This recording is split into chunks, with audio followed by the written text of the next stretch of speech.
Big one. It's too hot. All right. Together, I guess.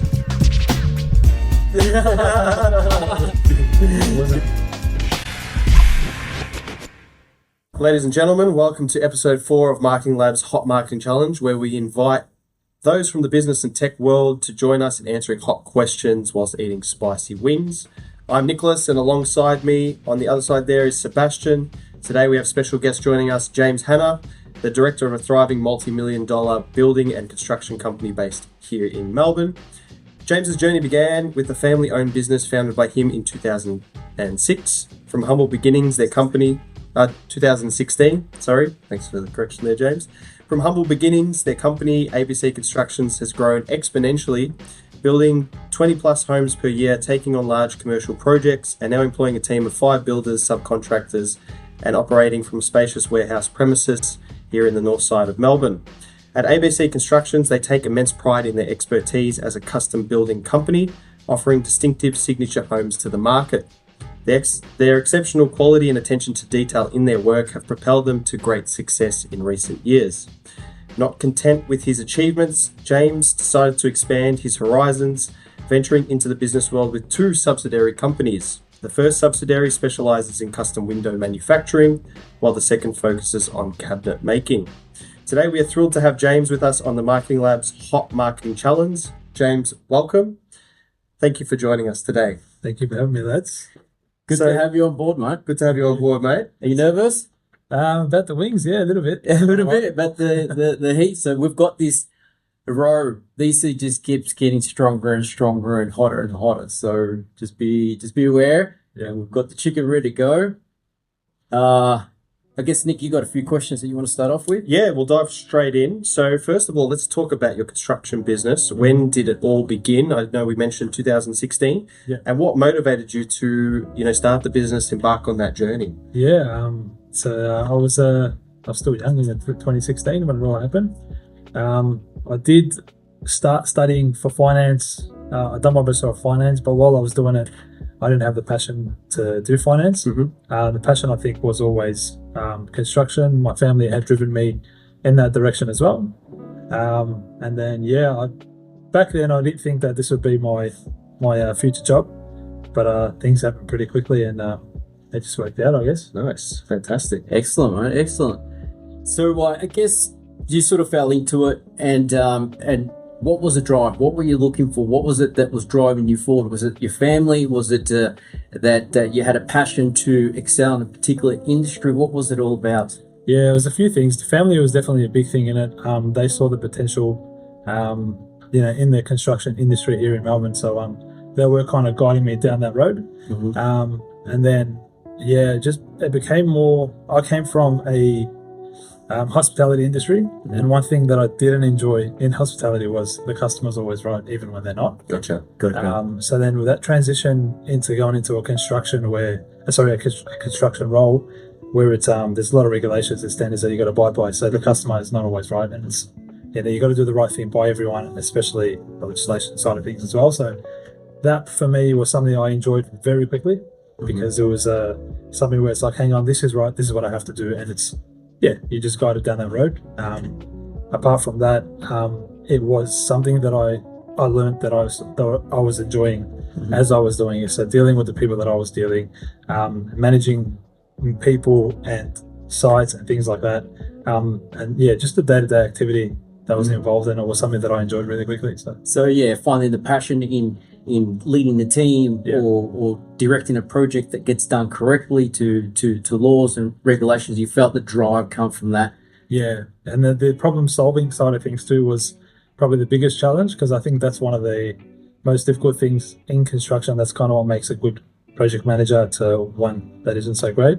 It's how they manage problem solving, because that's something that you tackle on every site. Every job has its own problems, and if you can get through that problem solving in a good manner, then you're doing the right thing. And that's something that I quite enjoy. So dealing with people, I was good at that, so kind of helped me in that sense as well. Good. And you often hear somebody that's done really well in life. They've got a skill set that they bring forward, and they usually excel further in those areas. So that's a good start. Let's hope that you can handle the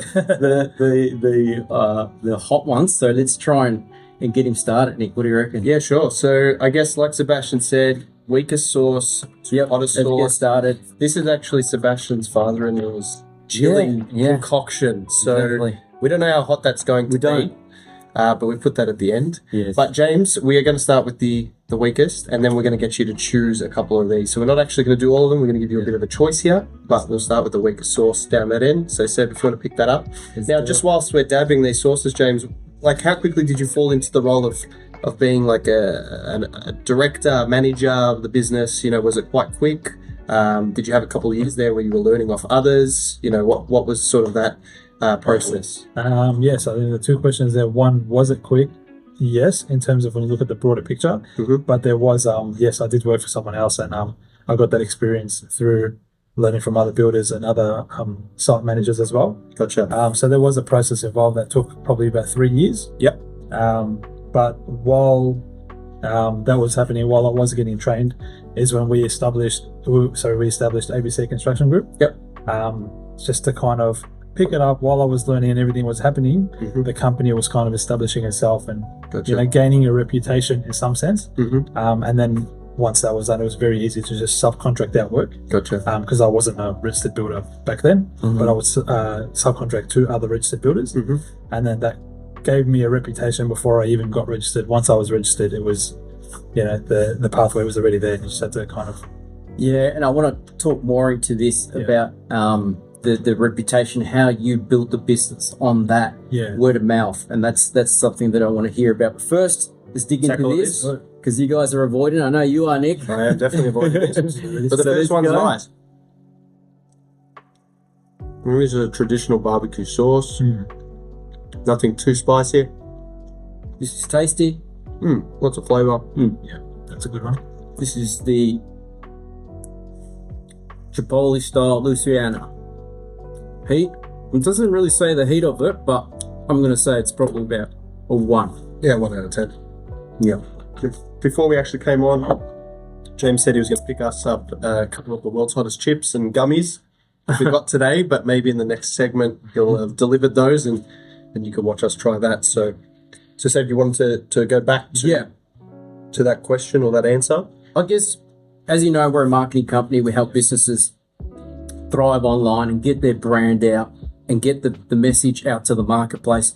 But often, Nick and I see businesses come to us with no story to tell, no reputation, nothing to work with. So they're trying to paint this picture, and that's incredibly difficult.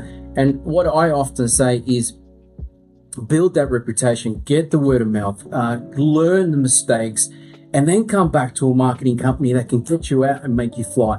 So I guess you and I and Nick have worked on projects to get your brand out there, and we'll talk more about that later. But for now, I want to know what enticed you to build on word of mouth, reputation, doing the right thing, and not get your brand out, not get greedy with winning more and more work and then not being able to deal with it. Yeah, of course. So at the start, well, the main thing in that is you gotta have pride in what you do, and that's something that we entered the market with. Was something I taught from my family and my brother and everything as well. So they always told me that you got to have pride in what you do. And when we entered the market, it was very different to what it is today. You were competing with a lot of spec home builders, and when we came in, we were kind of doing like a bit more upmarket in areas where a lot of builders were just doing spec homes. So then when it came to reselling and selling, we were putting listings up, they were getting sold pretty much instantly.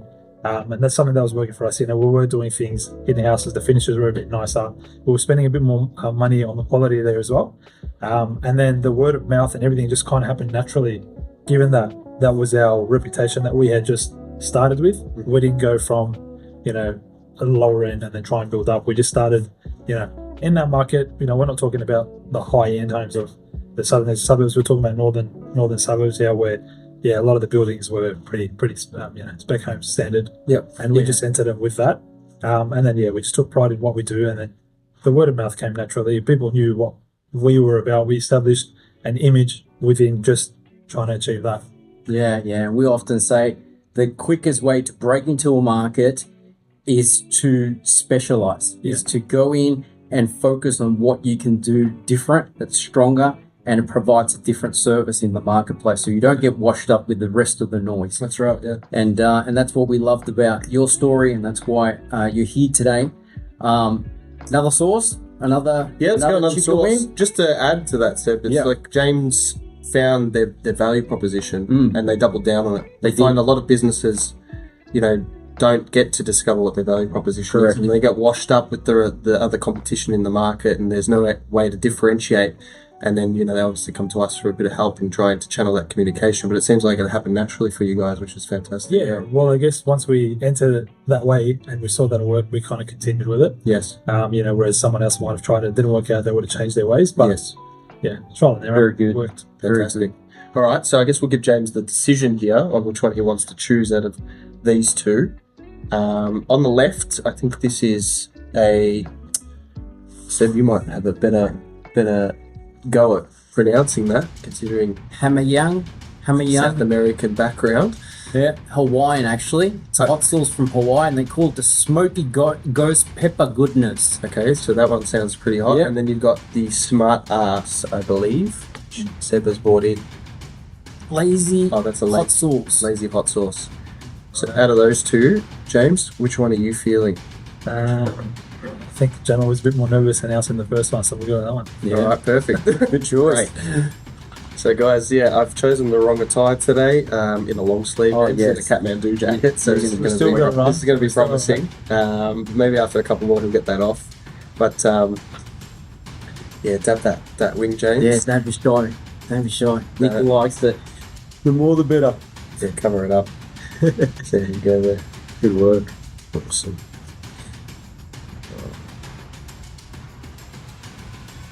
Let's get stuck, boys. Get this over it done with, eh? Confidence. No one's gone for the milk yet either.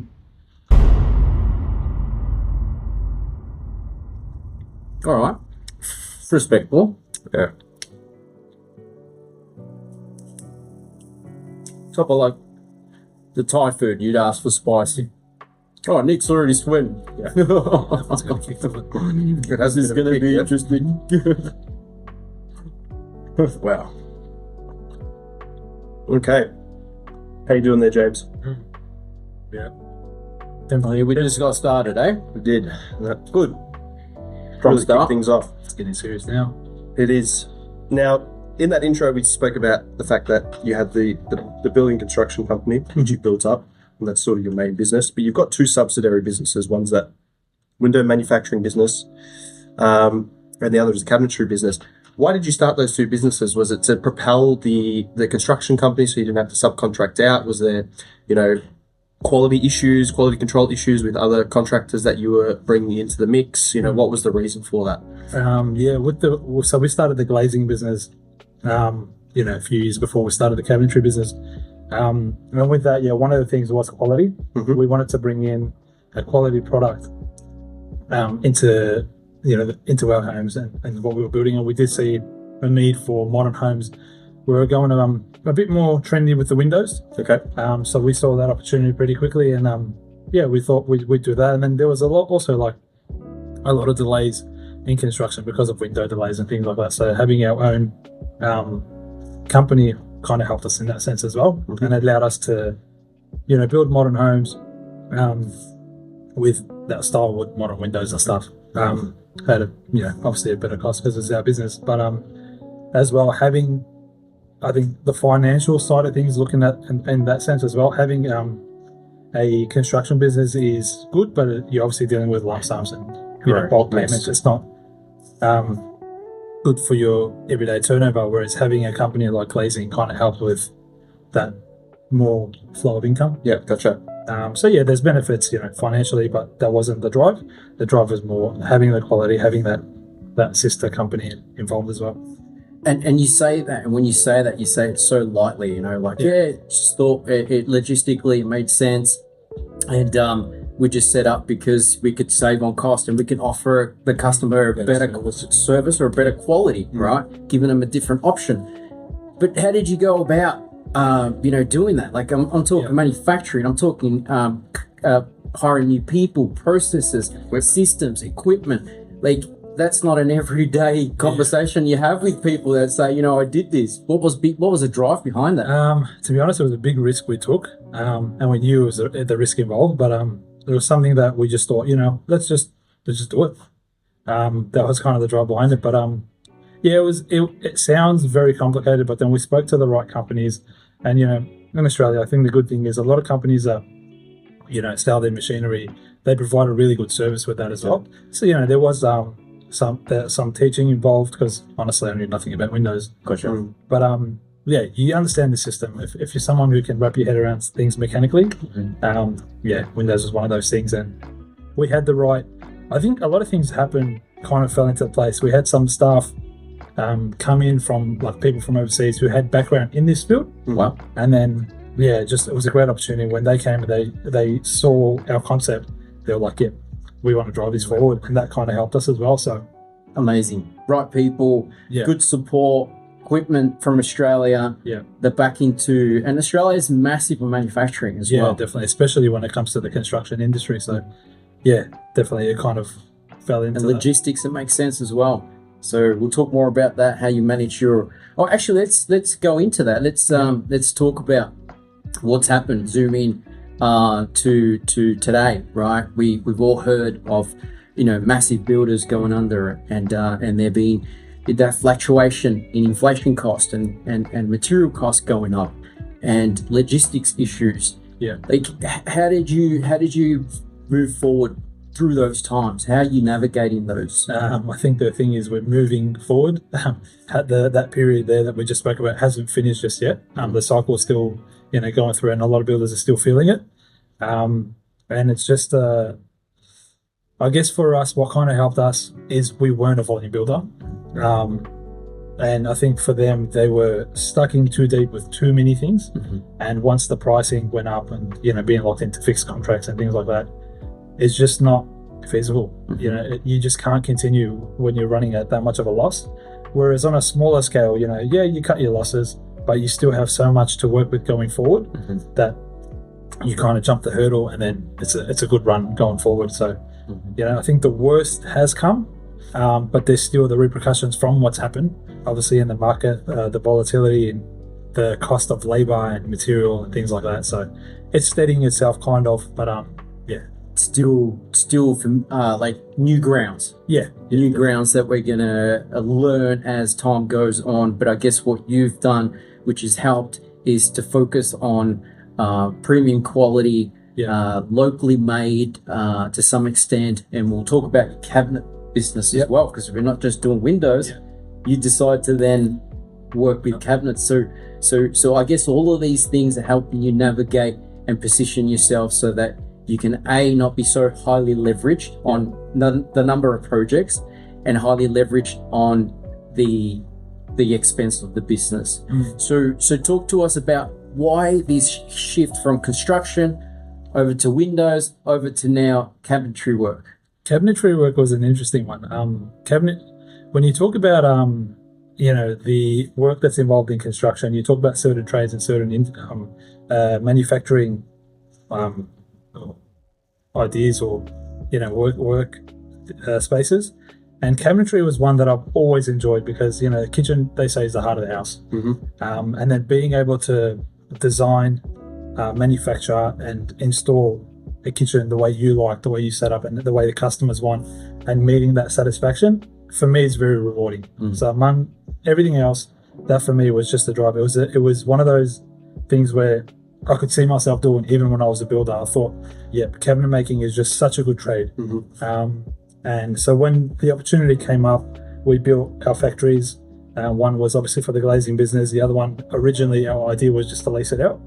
But then we thought, you know what, we've got the space, why not try it? And we did. We spoke to Australian companies. They set up machinery, gave us the whole gig on how to run them and all that kind of things. And that was something that I picked up instantly. And I'm heavily involved in that business. And I love it. Honestly, I enjoy it. It's something that's very rewarding. And that was the whole drive for that. Excellent. And I want to hear more about your innovation and your creativity in that space. And Yeah. Nick, you want to go another one because you're sweating. I am. I think you need another one. Yeah, let's go for it. Yeah. All right. I'm trying to keep it together over here.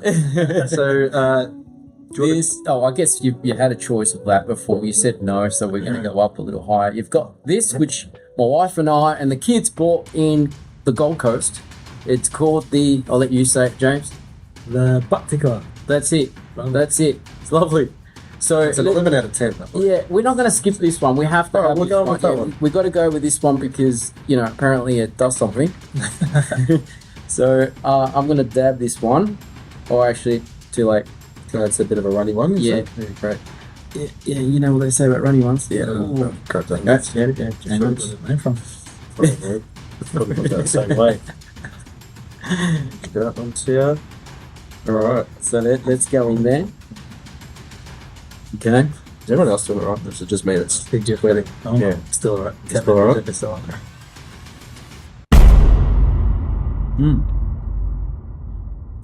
And that's why we bought that one.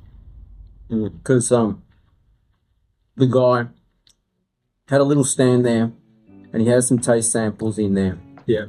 And the kids and I became interested and thought, oh, we'll give it a go. And we gave it a go. It's not as But bad. it's got the markets that seems very nice. Mm-hmm. Yeah. We gave it a go, and I thought, you're a good salesman. He's getting the word out. And you know what the funny thing was? I realised that he was just trying to get customers to subscribe to his bottle range online, which is ingenious in many ways because, free advertising, get people to taste it. It does all of the elements, and then if he's building his social media exposure, it starts having that snowball effect. Now, I'm digressing, of course, because my brain thinks always marketing. But what I want to know, if Nick, you're all right. I'm good. You're Yeah, good. I'm fine. You need a towel. No, I've got one. Ice. Are you going back to the innovation in the capillary side of things? Go for it. Take it away. I'm just going to sweat over here. All right. So, I guess my background is engineering, design, manufacturing. Yep. And I love hearing about people's vision for creating and innovating, whether it's serving a customer better or building a better product. They do the same thing. Yeah. We build products that succeed in life because they solve a problem really well. So you're coming to the marketplace, you're giving people cabinetry options. What is the vision? Is the vision to give them better options, to give them a wider range, Yeah. or is it just to break into the market and say, okay, I'm established in this space now, and I'm happy here? What is the vision that you guys have? I think the options are limitless. We've had opportunities to work, with bigger projects where you're doing the same thing every day. It's kind of like, you get a set of planes that are always going to be very similar, and it's kind of based on volume, which we haven't done too much of. But for us, the custom homes is where, again, I was talking about the satisfaction. That's where I get the most satisfaction when you're involved with a client. And they have it's kind of more them having the vision or the idea, and you being able to provide exactly that and seeing, meeting their demands. Yeah, That got for you. me is rewarding. So I love that. And it also reminds me of the Ferrari options back in the day were very minimal. Enzo decided to keep it as it was, and that's it. And that had a purpose in life at that time. yeah, I'm not gonna, put down that way he did business. It worked brilliantly. But then Lamborghini came out with more options. yeah, And ability for customers to choose their options and customize. And I guess it's now paved the path where you can go and select the phone color you want. yeah. You can get it engraved with your name at the back. So that's basically what you're saying in a nutshell, is giving customers an option and then give them more as time goes on. Yeah, definitely. Yeah, I love that. And I guess that's pretty much what happens in business. One raises the Jeff's laughing at my sweat. One raises the bar, and then the rest follow. So, and I guess that's what you're doing, James, with providing those different layers and options to building kitchens. Now, we did touch on the fact that you run 3 businesses essentially side by side. Now, that's very, very difficult to run one successfully. So we want to know what motivates you, like more so daily routine. What do you listen to that gets you going in the day? How do you deal with the levels of stress? I know that you and I play soccer together, and sometimes you can't make it because you're in the factory still till 11, 12 o'clock at night doing 13, 14 hour days. Like, what keeps you going? What keeps you motivated? Again, it's an industry that I entered, that I had a passion for, that I still do, and that's a key in driving. If you're doing something just because of financial benefits or things like that, you might fall out of love with it very quickly or not enjoy it. Whereas we've built something that I love seeing the vision that we created years ago, and coming into it now, I'm going, yep, the vision's still there. The drive is still there. We still want to achieve so much more than, we're not content with where we are now. We want to achieve more. And it's all those, I don't know, I think that's driven in me, maybe from my family. My dad's the same, my brother's the same. And we all have a drive for work ethic. So that's one thing that's kind of keeps us going. But yeah, like you said, we do play soccer together. And for me, having that work time is awesome, but you also need that time off. When we're playing soccer, it's kind of a mental stress relief. And then, you got to just balance out life. You can't just always have your outlets. Yeah, definitely. I love that because I learned that later in life as I was doing more business, more clients, more staff. It just became like a snowball of stress in my life, where I felt like I would go home and I would go to sleep, and I'd wake up the next morning, I'd feel exactly the same. And it just kept on bottling until I started, doing exercise and doing my runnings in the morning, my 5Ks, and then coming to work feeling like you can just take on the day and feel a lot stronger.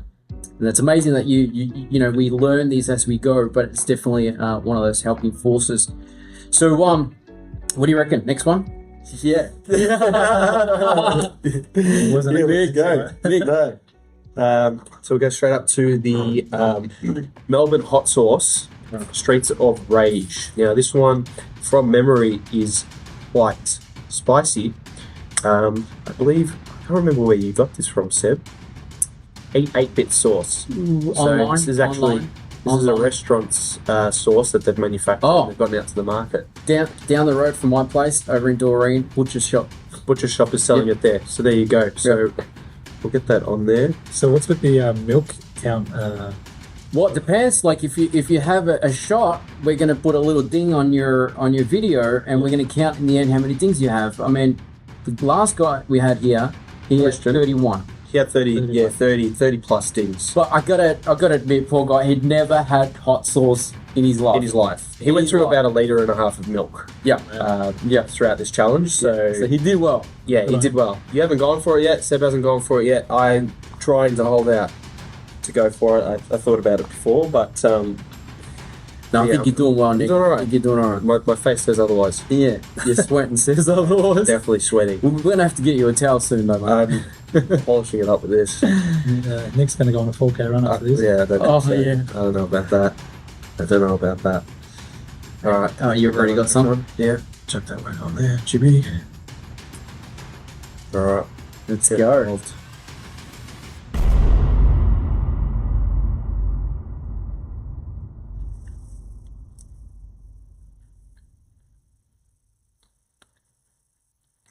Not even a 2, Nick.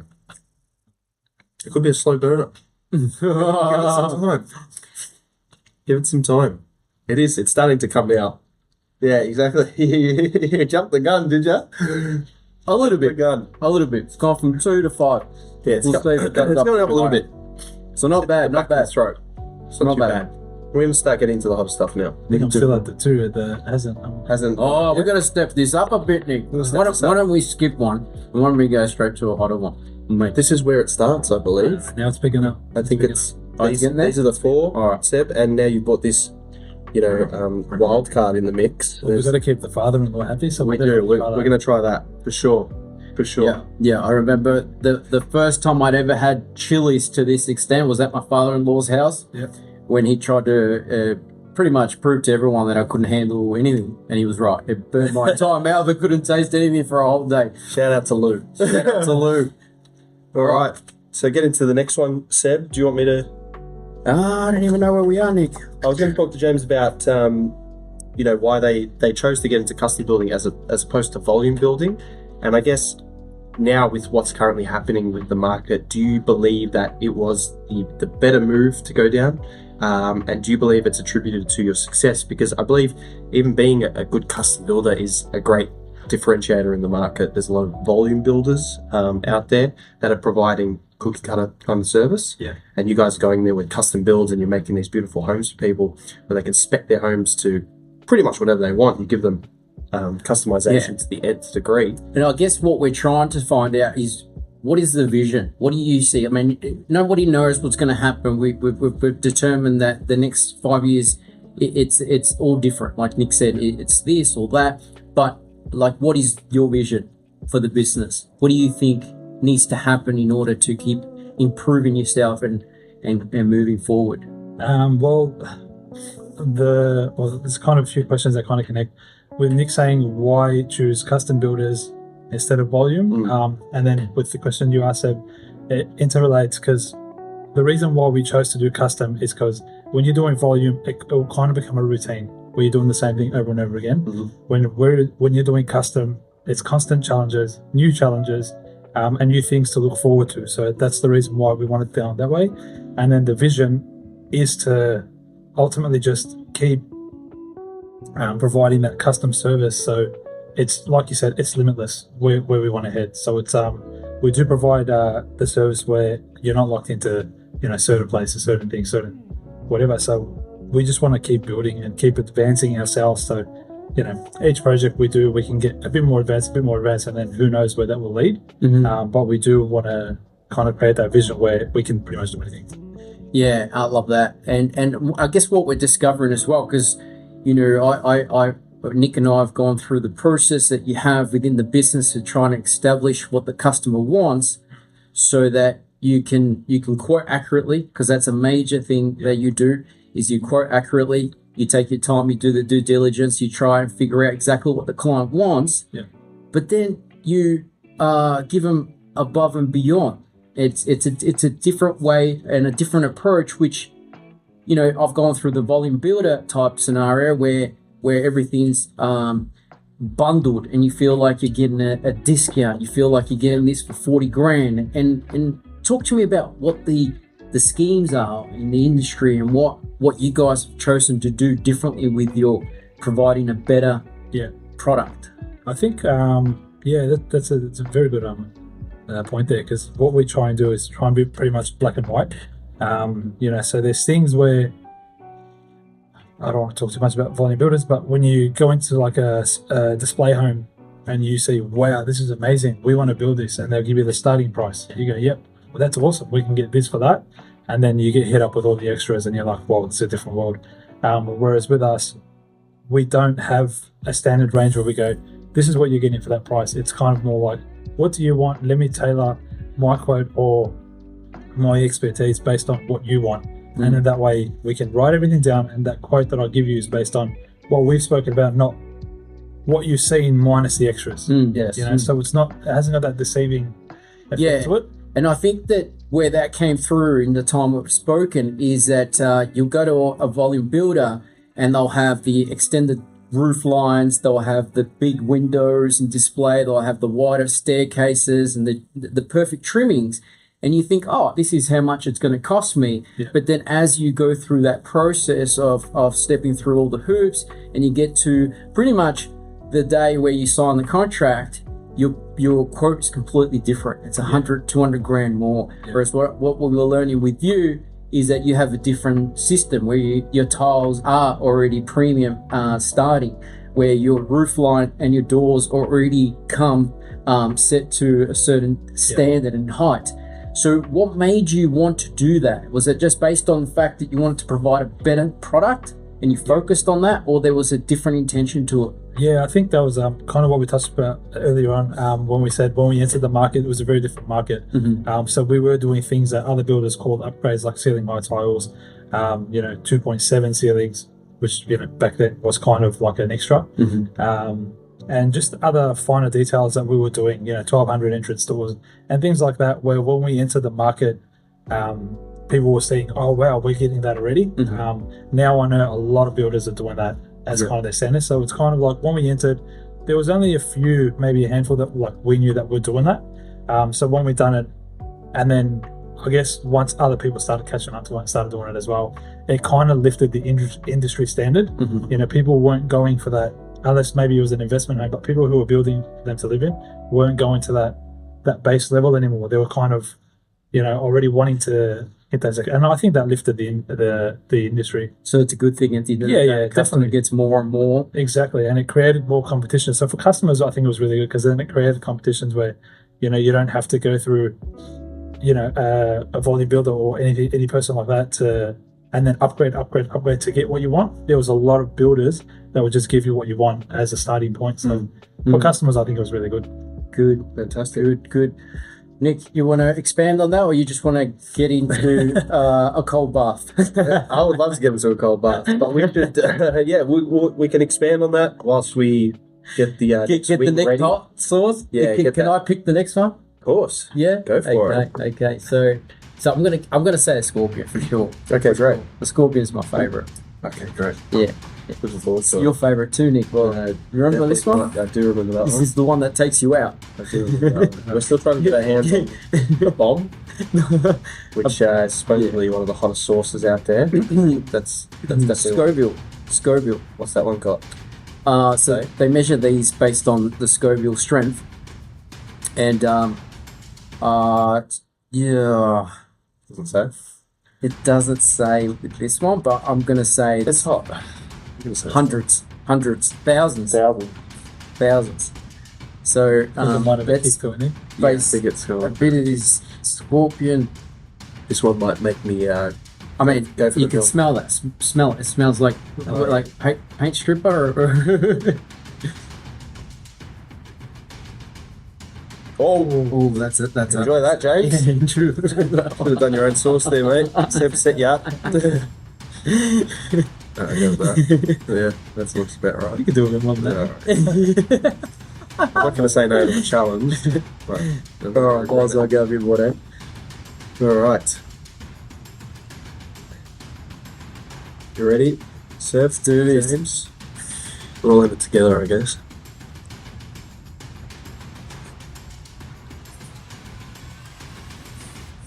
That's alright, Nick, isn't it? Well, yeah, this is strong. We're getting started. We are. Oh, Yeah, that's coming through now. Alright. I've lost my train of thought. Like that one? is it just me? Or do you feel like the spicier the sauce has got that sweet kick at Taste the to it, start? yeah, and then it comes at the end. Yeah.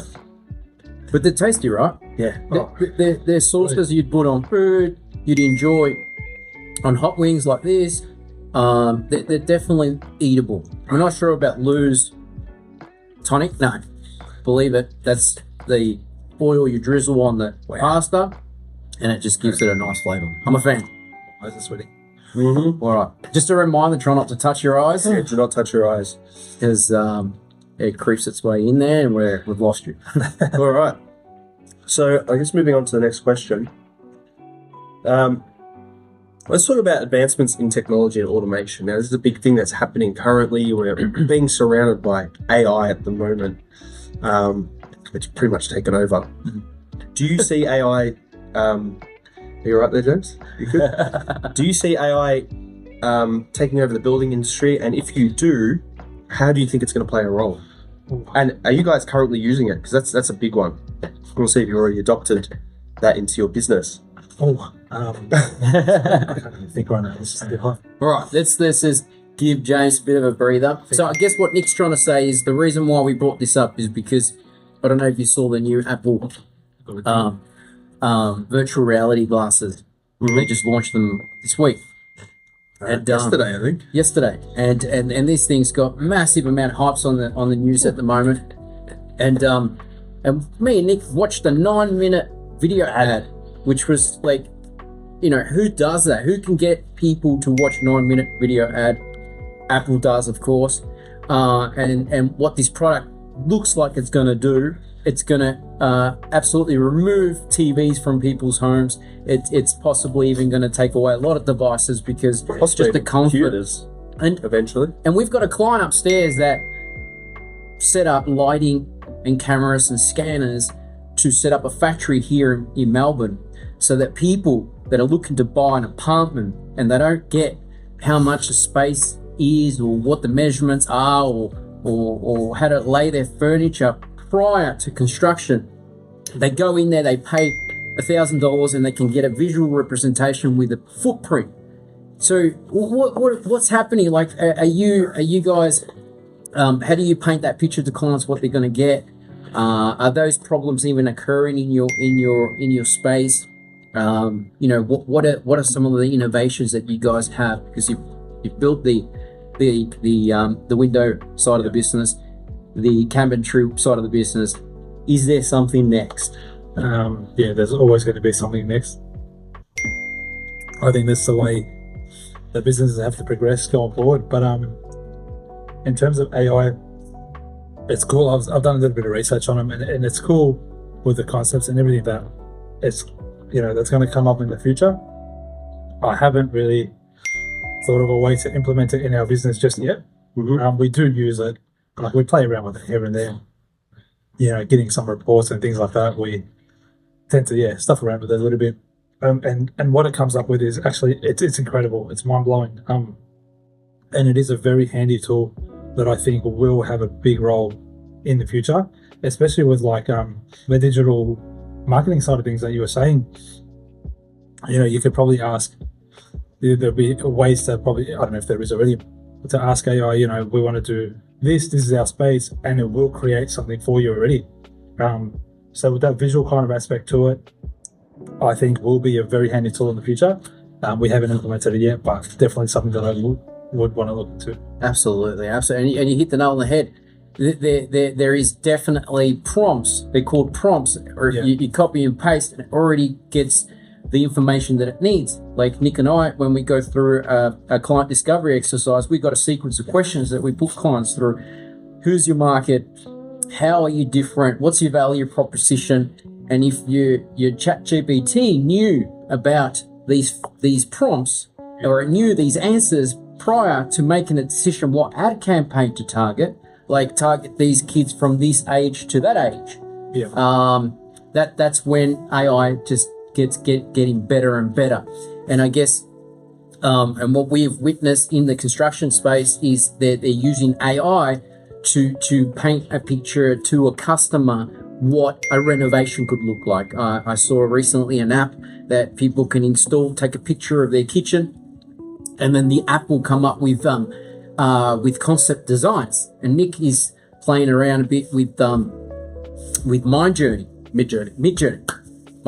Midjourney, where he's telling the prompts on an ongoing basis what type of designs he wants. So he's creating what's called digital art. Yeah. So there's definitely a lot of new routes to explore in the future when it comes to AI and helping with visual representations.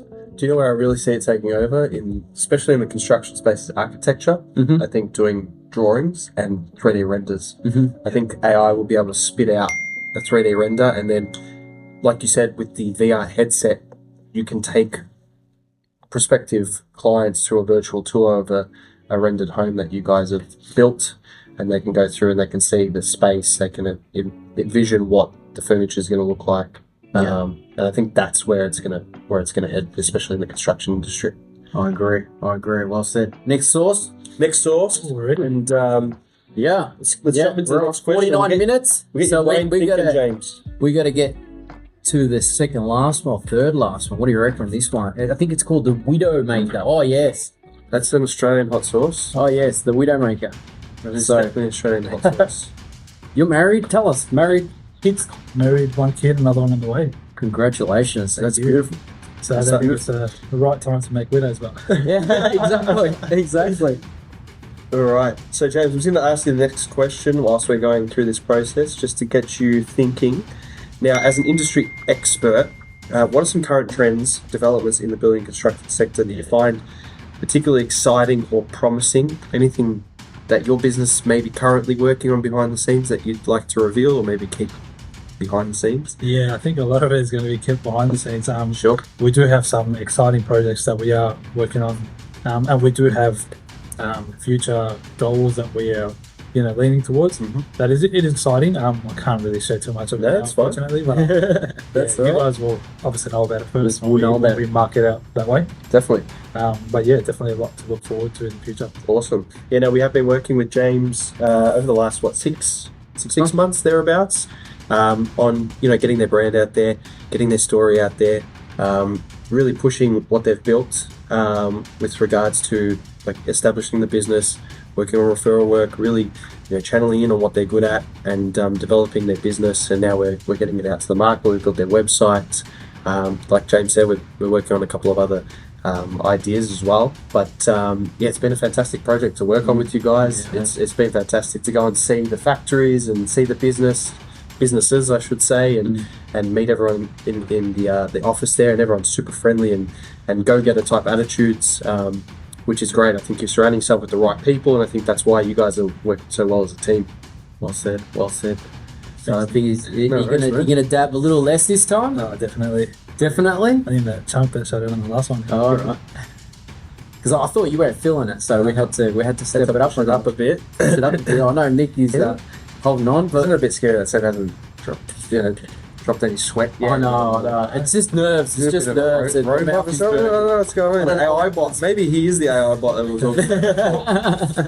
Oh, man. All right. All right, let's do this. Let's go. Milk definitely helps.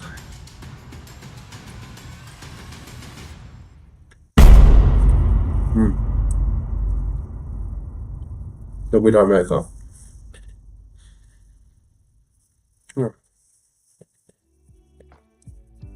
This one is a slow burner from what I remember.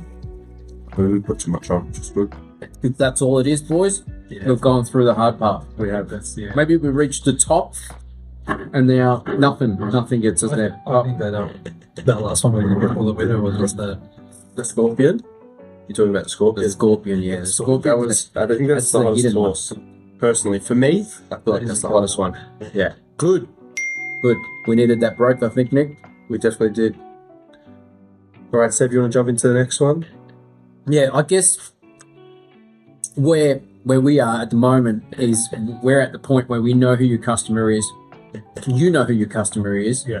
so well that you're able to relay it back to us and tell us these are the people we want to work with. These are the ones that we had success with in the past because they knew us, we knew them, and now it's about getting your name out there to the public Yeah. to a certain extent, and that's when Nick spoke about earlier. It's about showcasing the process that you worked on and explaining to people where you can be different. What is your take, and what is your take on having that vision as a business? What happens when you don't have that as a business? What occurs? What ends up happening to your attention, and your efforts? I think it's clarity. When you have a vision in place and you're working towards it, it kind of sets out, the culture of the business and what it's all about, and the work ethic that's involved in. It's just for clarity purposes. I think it makes that vision just a lot more achievable, clear, and it gives everyone else that's in the business kind of a direction to where you want to drive the business, and they kind of become that that force that pushes it forward as well. Without a vision, it's going to be kind of very hard to. Yeah, and I guess the thing is as well is that it's not just for you to know the vision; it's for your team to know what that vision is, and it's for your team to strive for excellence for this customer. Because you said you came from customer service, and you were always told that the customer's right. What happens now? Your team are out there; they're performing. They got your brand. They got your logo on their shirts. That portrays back on you. Yeah, definitely. Yeah. So for you, it's not just about motivating the team to get the job done. It's about what you represent as a company. And I think culture is a big one as well. James touched on a lot of businesses don't have culture, and I think culture is very, very necessary. I see it here in our business, we have good culture. When we were walking through James's business, they had good culture there. You know, everyone was super friendly. You know, looking at James as we were going through and offering their name to us, and you know, just that respect factor that was going on in their business, and just what I've learned from soccer as well. That culture is a very, very big thing, and it does contribute to how well teams perform, because essentially a business is a well-oiled machine. So it's a lot of people coming together. You're dealing with a lot of personalities. Like you said, you're dealing with the vision of the boss, work ethic of people, and it seems like you've instilled that in your team. You've got that vision down packed, and you guys are striving to hit those goals in the near future, which is fantastic. Well said, Nick. Well said. So I think you're brilliant. You're brilliant. Let's go another one. Let's go for it. Yeah. How was that? That crept up after a little while. That definitely crept up. Yeah. That's a slow burner, that one. Yeah. I feel like the hotter ones are slower to hit you. Yeah. I don't think they hit you as instantly, but the constrictor seems like it's going to be damn hot. I think that was strength-wise. Hotter than that? Hotter than that, maybe the same. Okay. Same category. All right, so this is the last one of the sauces, and then we go into Lou's concoction there, a jar full of chili. James, get into that one. Second last one, mate. You're nearly there. Done a fantastic job so far. Mate, he's doing better than us, Nick. He's doing better Definitely than us, better than you, Nick. A lot of people do better than me, Seb. I'm just here to make people laugh. Good job, Nick. Good job. Eat for the good times. And Nick's all about people. That's it, mate. Gotta do what some people won't. Ready for this? You ready to go? Let's do it.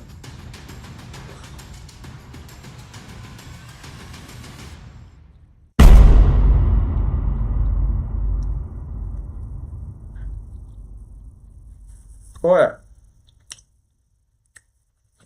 Yeah? Right. Yeah. That's the one. Yeah. There's 3 yeses, and it's called the Constrictor. It is. So, James, just whilst this is burning, we're going to rifle off some quick questions. So, we did talk about motivation and what gets you going. Are there any, mentors that you look up to? Is there anyone that you follow online? Podcasts that you listen to? What type of music are you into? Give us some background to, maybe daily motivation, what gets you going. Because being a business owner, Yeah. there's a lot of stresses that you're dealing with. What are the things that get you through day to day? Yeah, definitely. I think in the morning when I wake up, I like to listen to NAB, the morning call. Yep. This touches base on the current market. What happens in the the market and all the economics market and all that. It's good to start your day. It's good to start my day like that anyway, because it just gets the brain ticking straight away. It's a 15-minute podcast every morning, so I listen to that. Coffees? Yeah. I'm not a massive coffee person, but if I'm driving and I know I've got a long drive ahead, I'll just pull over somewhere, grab a coffee in the morning. If I don't, I don't. But if I do, then I'll enjoy that. Mm-hmm. And again, my job does involve a lot of driving from site to site to site. So I like to sometimes take a break from all the phone calls and everything, and I'll listen to other podcasts as well. Yep. One that I like in particular, Frankie got me onto it. It's called Under the Cosh. Okay. And it's just about it's about soccer. It's all like ex-championship players, some Premier League players. Then they just pretty much do this in a studio. Yep. And just chat with a lot of banter, a lot of fun. Yeah, it's a cool. Yeah, it's a laugh. It's one of those not too serious podcasts. Good. So there's that, and then obviously, music. Fantastic. So different avenues, different things to tune into. Some are stress relief. Yeah. Some are to keep updated in the market and the industry. And the Kosh, I haven't heard of that one. I might tune into that. It's pretty. You'll enjoy it. Yeah, definitely. Some of the accents on it are pretty thick, but okay. Yeah, it's good. Yeah, fantastic. Awesome. So I guess for me, it's like waking up. I have a mate. I don't know if you've heard what a mate is. No. It's a tea that you have in a little canister, and you got a metal straw. And this is like my morning coffee. It's an Argentinian routine that I got from my mother, and that gets me in a zen state. Sometimes it's a coffee with Nick, and same thing. I like to listen to podcasts. Nick and I will sit here, do some design work on client projects, but we're listening to either something that's interesting, like Joe Rogan we listen to, or sometimes marketing talks and whatnot. What about you, Nick? What's your routine look like? Same, coffee with you. in the mornings. I'm a big coffee drinker. Gets me through the day. One in the morning, one in the afternoon. Podcast. Joe Rogan's a big podcast that I tune into. A lot of marketing guys. Music's definitely a big thing. We put on a combination of concentration music when we're trying to brainstorm, when we're trying to come up with ideas. And then I guess when it's not too serious in the office. Friday afternoons. Yeah, when the energy. putting on some stuff to get us motivated, whether that's rap music or whether that's dance music. But it's just a good combination of things. Yeah. And then obviously sport and fitness on the back end of that, just to keep the brain going. And I'm struggling. You're struggling? I'm struggling. You're doing well. We're up to the last one. What do you reckon? We go for it? Last one? Taking the last one. Let's get through it. Nonna Lou's homemade chilies. Yeah, homemade chilies. Apparently he said you have to get these in there because these will take out the boils. What is the best way to do this? Should I go and grab a spoon? I'll go grab a spoon. James, how are you finding the challenge so far? What did you think when we invited you on? I picked up the phone and I said, you know what, we need to get James out here. We need to get him on the call. He's got a great story. What did you think initially, and how are you tackling this so far? Well, when you told me about it, I thought, wow, this is going to be awesome. It's an interesting concept. Always a good laugh with Nick and Seb as well. So, I was looking forward to it. I was a bit nervous going into this. I still am. Nervous with the last one? But kind of. I think I've done pretty well. No, you've done pretty well, mate. You've done fantastic. You've only gone for the milk a few times and you've held it together. Haven't slurred any words. Like Seb said, Christian there was a time where he tried to get some words out and couldn't, because I believe he was hallucinating at some point. But we've done quite well today. We have indeed. All right. You guys got 2 on there. I've got 1, which is fantastic. Seeds are in there too. Seeds are going to kill it. All right, let's go for it.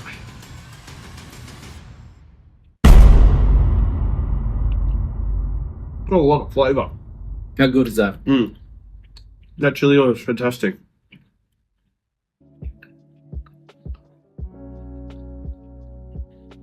That was beautiful. That was just beautiful. That was a good finisher. That is a good finisher. Lou, fantastic. Yeah.